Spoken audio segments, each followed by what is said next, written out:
You are listening to Love Your Practice with Dr. Laura Mock. I'm a general dentist, a practice owner, and a certified life coach. I teach women who own dental practices to lead with intention and literally fall in love with their businesses. Keep listening and you will see how learning to love your practice turns into loving your life too. Well, hi there. I'm Dr. Laura Mock. Welcome to another episode of my podcast, Love Your Practice. I'm so glad you're here today. And today is an extra special interview with the amazing, beautiful, and smart Dr. Karen Tindall, who is also a life coach for dentists. And she has so many wise things to say in this interview that we just recorded. Before we get to the interview, I have something kind of exciting to tell you that I have been cooking up for you, my listeners. And before I tell you what it is, I want to point out that in my coaching that I've been doing for these years, the thing that I hear the most that my ladies complain about or struggle with is correcting or redirecting their employees. When they have something that they want their employees to do differently, they want to ask them without drama, both within their own minds and, what kind of reaction they're going to get from their employees. And I have used my life coaching skills and my experience in being a practice owner for the past 14 years. I have designed a mini course for you that is no cost to you whatsoever. It's just because I love you so much. I want this information to be out there to make your life easier. It is a little step-by-step course for how to redirect your employees with all the gratitude and all the emotional intelligence that you need, but also very specifically exactly what you want changed from them. And so it's these little videos plus a worksheet. If you fill out the form, it has every single thing that you need to be ready to sit down and talk to your employee. And it's just a gift from me to you for this year, for Christmas, for being here, for listening. Ladies, I have just surpassed 12,000 downloads in this podcast. I cannot believe how big it's grown. And I want to keep on giving. And this course is a part of that. I want you to be able to have an easier time talking to your people, your employees, your team. You're so grateful for them. And sometimes you need to ask them to do something differently. And this course will help you do it. So this is how you're going to find the course. You can go to my Instagram, Dr. Laura Mock DDS. Okay, is the tag, the Instagram tag. Mock is spelled M-A-C-H, like Mach speed. Okay, not like Dr. Spock, but Mach speed. Or if you're not on Instagram, you can go to my website and just right there in the center of the front page, it's loveyourpractice.net. Right there in the center of the front page, there's going to be a thing that says free course on employee redirection. And all you have to do is click on that. And then the videos and the worksheet will come to your email. And then if you take the course and it's amazing, reach out to me. Let me know how it was helpful, or if you have any follow-up questions, because I would love to hear from you. You guys have no idea how much of a thrill I get when I get a message from one of my listeners. Okay. So that's what I have to tell you about this exciting announcement. And now we're going to get back to this interview that we had. And I hope you enjoy it. Listen to the whole thing, because there's another amazing free gift at the end of the podcast episode. Okay, ladies, we'll talk to you soon. See you on the other side. All right. I would like to welcome to my practice. Love your practice. You're not in my practice. Do you need some teeth fixed or anything? Because I can still do that for you. Not today. Okay. Welcome to the podcast, Dr. Amazing Karen Tindall. Oh, thank you for having me, Laura. I'm really excited to be here today to have a chat with you.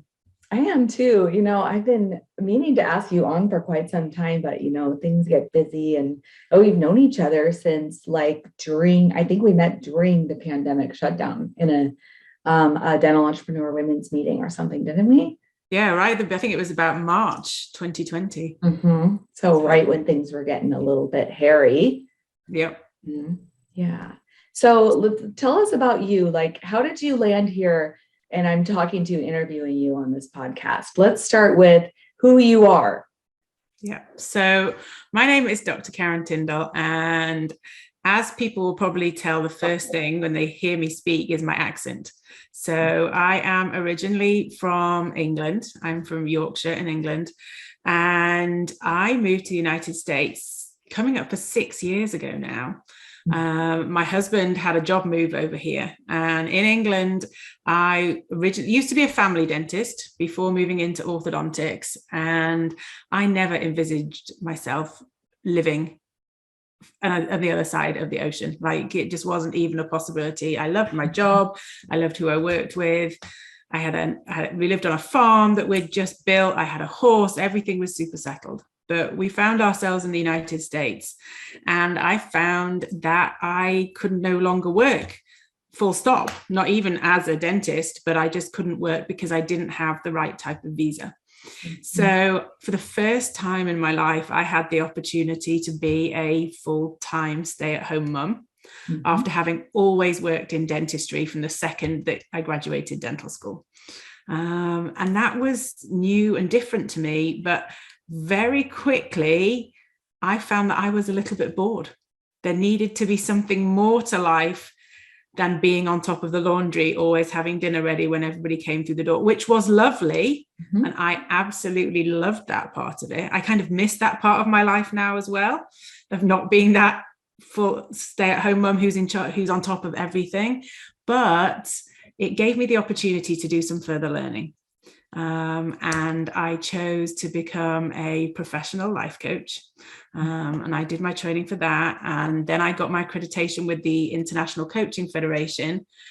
And that's where I find myself today, back in the world of dentistry, but not touching the patients. Right. I'm helping make a difference to the people who practice the dentistry.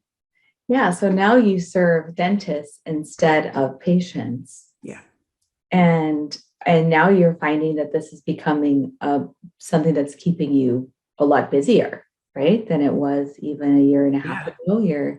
So much in several things.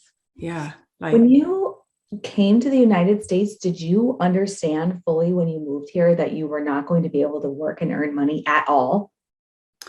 I knew that I had a visa not to work. And to be honest with you, I had always, my whole adult life, looked at the women who didn't work, and I was always a little bit jealous. And I was always like, I wish that was me. Like, I wish that I could be the stay-at-home mum. So to start off with, I was living my, like, what I thought I had always wanted. Yeah. To be the stay-at-home mum. And it was so good.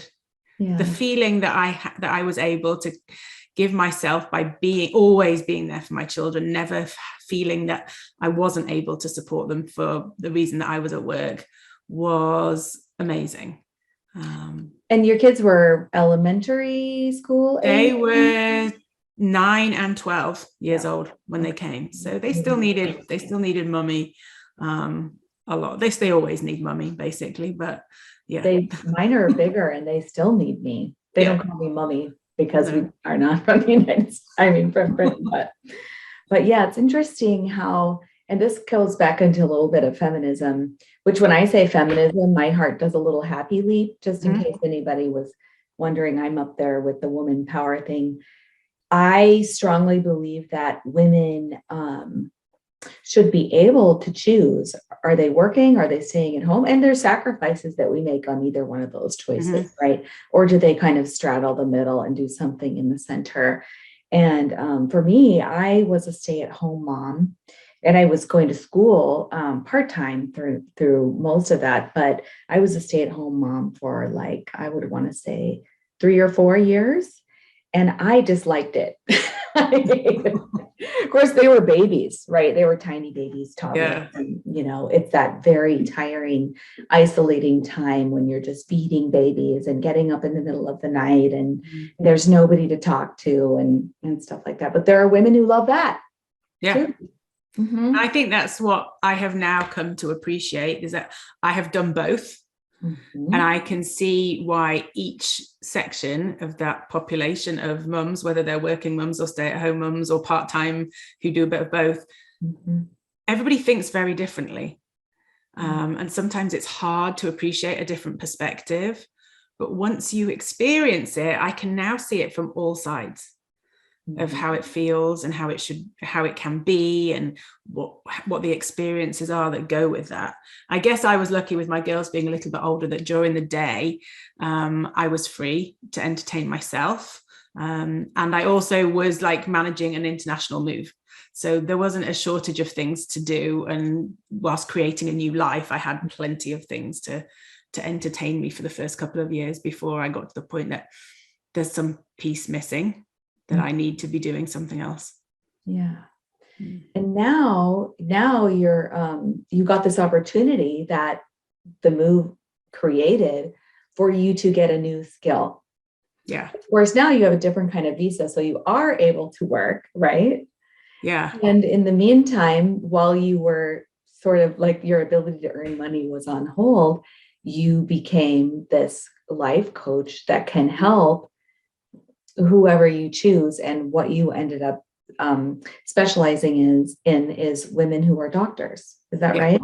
Yeah, that's perfectly right. Yeah. Women who are doctors, who are juggling busy, challenging, demanding careers with full family lives outside of work. Yeah. And we have this like magical, magical thinking concept that we should be able to balance it all and create this magic work-life balance. Like if we just make the right decisions and the right things to say yes and no to, that then we'll come to this Zen place where we're like, yes, I am doing the exact right balance of both things. Yeah. And seeing you, like, if people are watching this as a video on YouTube, and for those of you who are listening to it, what you did with your hands then, Laura, is you had them up and you were doing balance. I don't know. And that is exactly what it is. It's a balance conjures up this idea of juggling. It conjures up this idea that things have to be 50-50, that when you come up with balance, that 50% work, 50% home. But that is probably now a very outdated goal, really, because work-life balance, that term was coined back in the 1960s when the majority of women stayed at home and men went to work, and it was easier to have 50-50 work-life balance. Whilst in today's world, we need to have something, we need to find that thing that fits. So I have taken it one step further than work-life balance to sort of define what it is that we need to be finding. So this is something that you've developed on your own as you serve these women. Is a concept that's beyond work-life balance to some new thing. What do you call it? So it's called work-life synergy. Okay. And synergy comes from the Greek word, and sun means together, and ergon means work. So it means it all has to work together. So my work-life synergy approach to better balance is based on the premise that it's impossible to separate your life from your work and vice versa. The two are definitely like you can't. And what it does is it encourages you to blend those various parts of your life together so that they work as a whole, rather than seeing it as two separate things. If you can see it together, it's much easier then to create something that makes you feel good, and understanding that this blending, there's an equilibrium in there. And like we've all learned in science classes and everything, an equilibrium, it can slide along a scale. It doesn't have to be set 50-50. And I think that allows ourselves to be kinder to ourselves, that we're not putting pressure on ourselves that I need this 50-50 work-life balance. Because there'll be days when you need to work more. There'll be days when you can be at home more. There'll be days, you slide along that scale as necessary.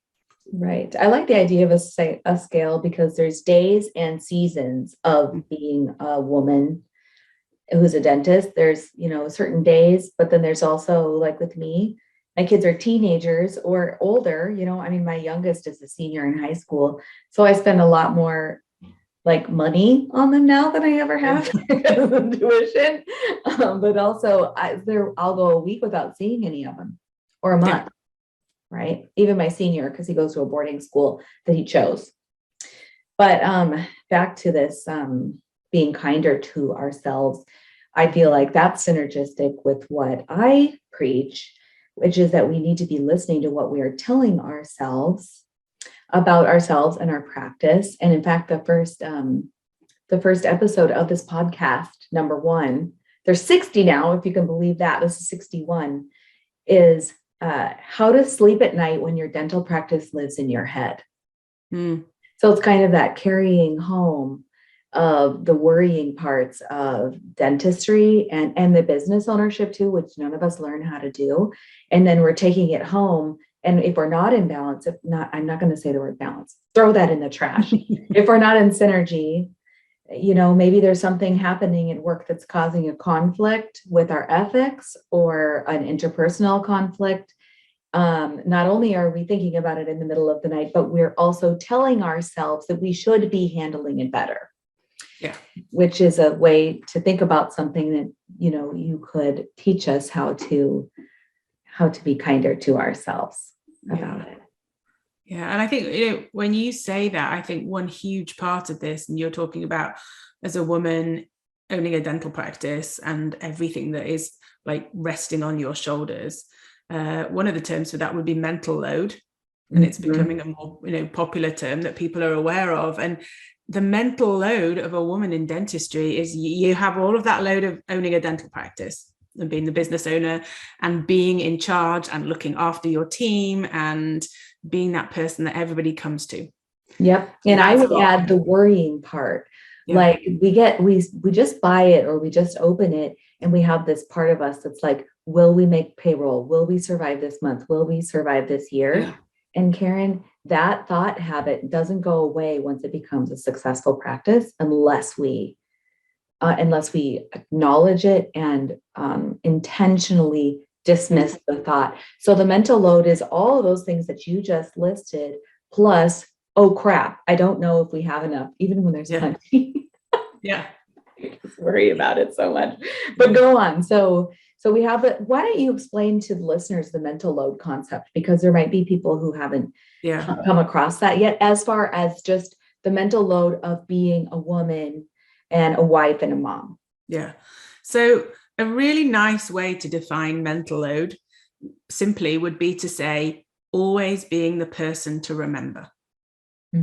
Basically, you're the one that is holding it all together and it stops with you. So it's big things, it's tiny things that happen in the day to day. And you have all these things in your mind, knowing that they need to be taken care of. So you've got that whole work side going on that is weighing on the mental load that way. But also at home, you're thinking about, when do I have to go grocery shopping or order the groceries for pickup? What have we got for dinner tonight? When did I put that load of laundry on and it needs to come out and be dried? Did the dog go out to potty like in the last few hours, or do I need to take him out? If you're the person that is in control of those things, you always have to remember. Now, there may be people that will help you. So you could maybe say to your partner or your children, hey, why can you take the dog out for me? But at the end of the day, you had to remember to ask them to take the dog out. Yes, like you're the one with the internal spreadsheets of all the workings of the entire family. When does Johnny go to hockey practice and does he have all of his gear? Yeah. And how do I get in there and pick him up and bring him back and do all of those things that are associated with it? Yeah. And as the kids get bigger, this actually becomes more complicated because at first it's feed the baby, get the diapers changed, get them to sleep, right? But then when they're 15 and they're baking while you're not home, it's also, how can I train my children to tell me when they use the last stick of butter? So like, or how do I get my kids to let me know when the kitty litter needs to be changed, or the management becomes more complicated as they grow up, I'm sure you know, because your kids do things like go on volleyball tournaments and college visits. And that's what's the itinerary of the college visit. Do we have to buy tickets? Are we driving? Which road are we taking? Which car are we taking? And all of those things traditionally have been the woman's job. And we grew up watching our moms do it. So unless we have made an intentional change to share that mental load with our partners, it's still our job. And I think the important thing is when you're thinking about sharing mental load, the person you share it with has to completely and utterly buy into owning that role as completely theirs. So they have to conceive the idea, they have to execute the idea, and they have to like check that it's done at the end. So it's not just saying, please, can you look after the lawn today? And then you're reminding somebody that it needs to be done, or you're checking or whatever. You have to hand over the entirety of that task to be able to release it off your mental load. Yeah. So if your husband's coming to you and saying, how can I help? What is my assignment? Then that is the exact illustration of the fact that you have all of the mental load. Because you're then sharing out that mental load, whilst you would need to say to the equivalent of, okay, the trash is my job and I'm going to take control of that, and I am going to just do everything that's about the trash. However, mail, whether it's going out or whether it's coming in, is your role. So if you're in charge of the mail, that means I don't have to think about going out there to get it in. I don't have to think about what needs to go out there the next day. I'm not going to be the person that needs to buy the stamps because you own that role. And I don't have to ask you if it got done. Because you own it. It's yours. Yes. So this kind of sharing of the mental load, like how would I learn more about how to implement this better? Is there like classes or a book or something? But there is a really good book.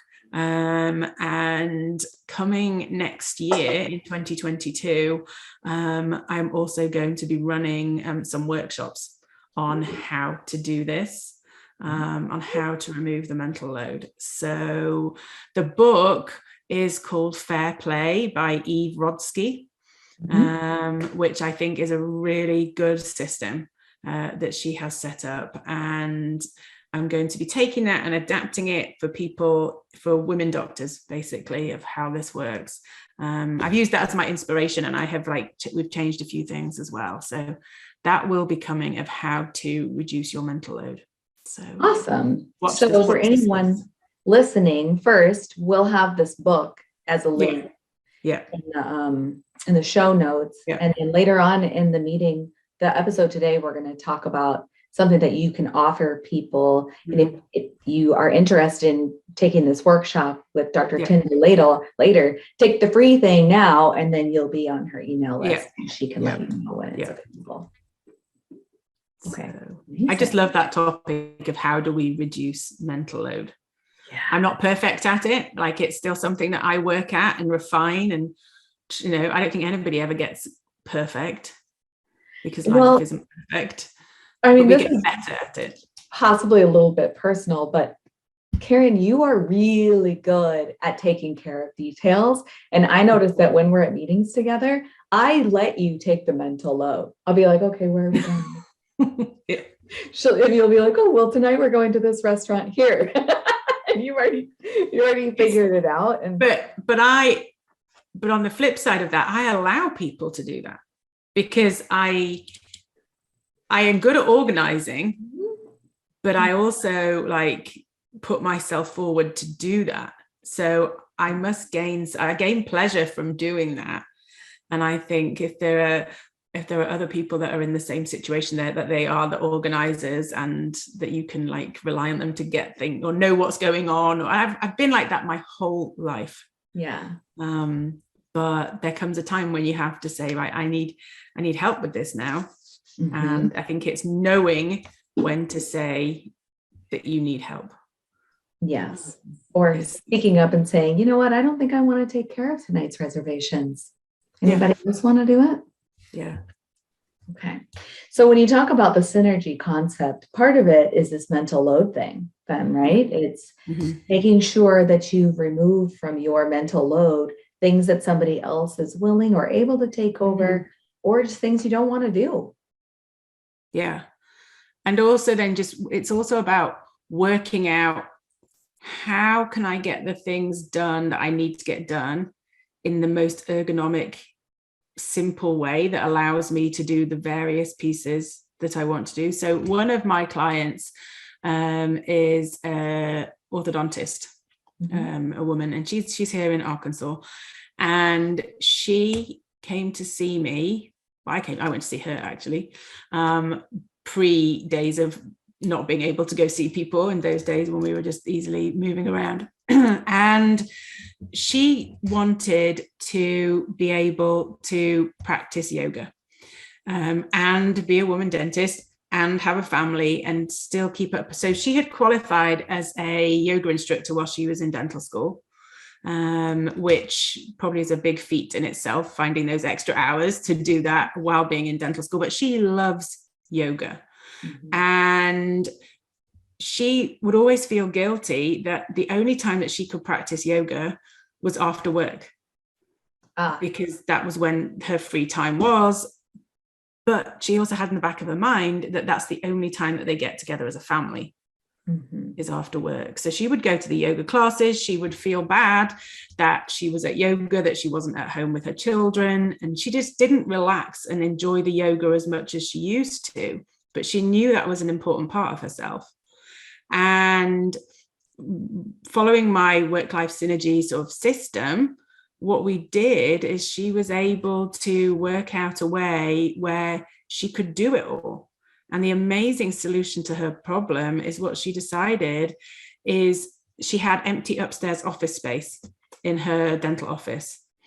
And she started doing yoga every single lunchtime in her office space upstairs. But the best part is that she just didn't do it on her own. She invited the members of her team to join her in a class which she led. So her team members, some of them started yoga for the first time, some of them already did a little bit of yoga, but they had this amazing benefit of doing yoga at lunchtime too, if they wanted to, knowing that they can always go in and do the class with her. So she was able to fit busy life with needed, she's a doctor, she's a mother, and she's a yoga lover. Yes. And now she gets to go home every evening and be with her family. She gets to do the dentisting bit, and she also gets to practice yoga. So that's a really creative solution. And I guess all of us have creative solutions within ourselves. But when we're telling ourselves a bunch of shoulds, or just feeling guilty or unempowered, we don't come up with the creative solutions because we feel stuck. Yeah. And we can't see it. Sometimes it's like opening your thinking to, actually, this is possible. And thinking, how can I do it, rather than I can't do it. It's impossible. I just don't have time. Would be something that went through somebody's mind. But if we can actually think, well, if I could do it, how would I do it? Yes. I mean, you're going from, I just don't have time, which in my traditional world of coaching is a thought, right? I just don't have time. And that creates an emotion of disempowerment or being stuck. And our emotions drive our action. So if we feel stuck, we act stuck and we don't change anything. Well, I don't have time. And I don't have time becomes, you've thought it so many times that you believe it's a fact. That's what brains do. If they've thought something a million times, then it's definitely a fact. And we don't ask ourselves, is that actually a fact? And do I have time, or do I not have time? And then it does take a coach or a friend or a thought leader to go, okay, but what if you did have time, and help somebody have a new thought that might be, I'm going to explore whether I have a different way of looking at this, or I want to I want to have time, or I want to do this, that creates a different emotion, maybe empowered, the opposite, or creative or curious. If you're feeling curious and you're saying to yourself, how can I have time? And then that leads you to the action of actually doing something like setting up a yoga studio for your team upstairs in your ortho practice. It's so cool. And then everybody's healthier. Yeah. We can all use a little yoga in our lives. Yeah. It's a really innovative idea. Yeah. That she created to be able to do that, and what now that provides her team. So I was super excited by that result for her. Yeah. That she got what she wanted. Yeah, I would be really proud of that. So tell me, it's because you're cooking something new. Like, I mean, I guess it's baked now. You and another Dr. Laura, who's also a dentist and a life coach, have been teaming up to create something new and amazing. Do you want to tell us about that? Yeah, thank you. So Dr. Laura Schwint and I have created a new concept, which is called the Mint Door. And the Mint Door is an exclusive members club for women dentists. And it is going to be a place where women dentists can concentrate on their total well-being through starting off with conversation. We probably have very little opportunity to really talk openly and honestly with other women dentists. That we put so much pressure on ourselves for everything to be great, perfect. You know, we are the people who, you know, if we look at our professional roles, we're in control. We're the experts. We should know what we're doing, you know, but there are so many emotions that go on under that. And Laura and I both know what it's like firsthand to be in that situation. And it was over a dinner conversation with another woman dentist. And somehow over dinner, it's not really dinner table conversation, but we got talking about the digestive issues that we all had when we were practicing dentistry. And it was just a realization that, wow, we've never had this conversation before, but realizing there were three of us from three different walks of life who had all been women dentists across the United States, across the world, and we all had the same issues. And then we started realizing this goes far beyond just the fact that we had tummy ache or digestive or didn't absorb our food or didn't, whatever it was. There's so much more that we all have in common that we don't have the opportunity to share and talk about. So we are creating, the Mint Door will be a space, it's a community for women dentists to have open, honest conversation, to gain support from each other, whilst realizing that you're not alone. We're all in this together. And we are super excited to bring this together, and there are going to be so many different parts to it. There's, you know, we're housing our coaching program within the Mint Door. We are going to have panel discussions. There will be webisodes from industry experts who specifically are helping women dentists with their personal well-being. So this isn't somewhere where we're going to tell you how to make more money on the bottom line by implementing a procedure in your practice, because there are experts to do that. This is going to be where we help you be the best possible version of yourself, so you can go to these other people, and, you know, eventually it will impact the bottom line on your practice too. If you're at your best, then your practice will be at its best. I mean, for sure. Like, if I were going to pick one thing that any female dentist can invest in first for the best return on investment, it's to invest in herself. Yeah.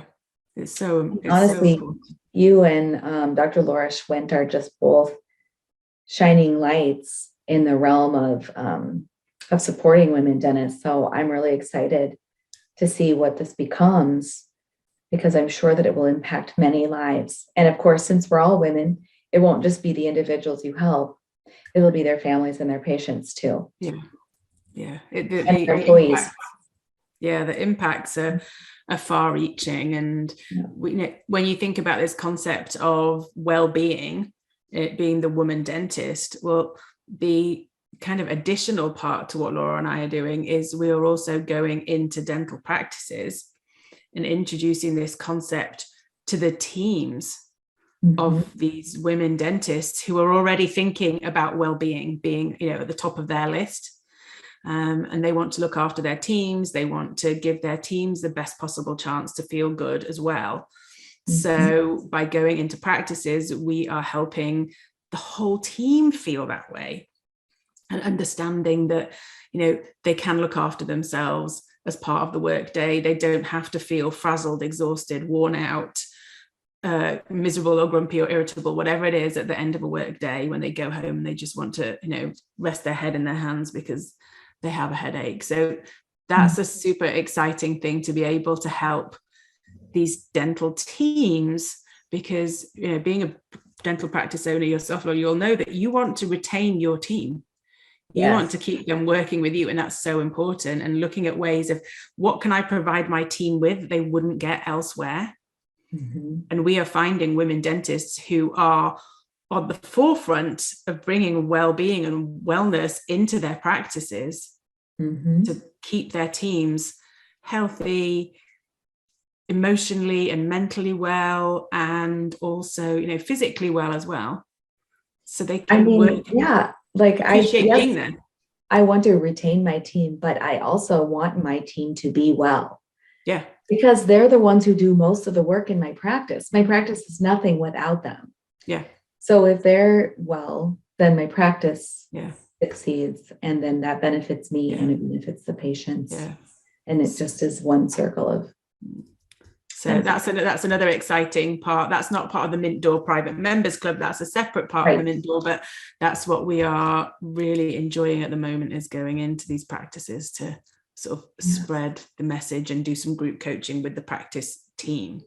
And it's an interesting concept because so many practice teams are used to consultants coming in, being the experts in their field and prescribing the way that they should do things. Yeah. Whilst we're going in and we're talking to them and well, let's work out what's the best thing for you. Yeah. We're not going to sell you our system. We're going to help you work out what's best for you and your role in this practice. So, well, I just think a lot of my listeners are going to be curious about the Mint Door. How can they learn some more? Do you have any suggestions of a next step for them? Yeah, so we have a website, which is themintdoor.net. Okay. And if you go to that website at the moment, we are taking down, you can express an interest. So when it actually launches in 2022, early 2022, you will be the first to know to be able to apply to be a member of the Mint Door. There's all sorts of information on that website that you can learn more about what we're doing and how we're doing it, and get to know myself and Laura a little bit better as well. We have recently started a podcast. So our episodes are wherever you find good podcasts, and, this is a podcast, so your listeners will know how to find good podcasts. Yes. You find us in those places. We also put those episodes on our website as well. So you'll find us on Instagram, at the Mint Door Club, on Facebook. We are trying to cover all that social media stuff at the moment as well. So you can find us there. And we have if you go to the Mint Door website, so themintdoor.net, you will find, and when you put your details in, we will be able to send you a self-care planner as a gift. And that self-care planner will just help you start thinking and start the process off of, how do I think about self-care in relation to my everyday well-being within my practice, within my life, with my family? So we would love to be able to share that with people. Yeah, I will. I'll take a self-care planner. I'm going to the mintdoor.net. Yeah. Right now, so we can go get my planner. That's exciting. I can't wait to see what you create. And please let me know if there's any way I can help with that. Definitely. I'm pretty excited for you too. Yeah. And for all of your future members. Yeah, thank you. love collaborating with other women in dentistry. So there will definitely be a space for you in the Mint Door to help us out, Laura, for sure. Yay! No, we can't turn down friends and expert opinions and knowledge as well. So yeah, definitely. And I sure appreciate you taking the time to let me interview you today too. As first of all, it's wonderful to see your face. And then you always have this calming presence. Like I really feel like I can find synergy right now. And just thanks for sharing all the stuff you came on to share. Thank you so much. I appreciate it. And we appreciate the opportunity to come in and chat with you too. And Laura and I would love to have you as a guest back one day as well. So that would be okay. Cool. And I'll be sure to let the listeners know over here when I get over there. Yeah, definitely. Yeah. All right. Well, thank you again for being on the podcast, and I will talk to you again soon. Yeah. Thank you for having me, Laura. It's been super fun. Thank you for listening to Love Your Practice with Dr. Laura Mock. I would love to meet you. To join our movement, find the Facebook group called Love Your Practice and request to join. If you can't find it, just send me a message and I'll add ya. You'll find me there helping all of my ladies to fall in love with their businesses and have a better life.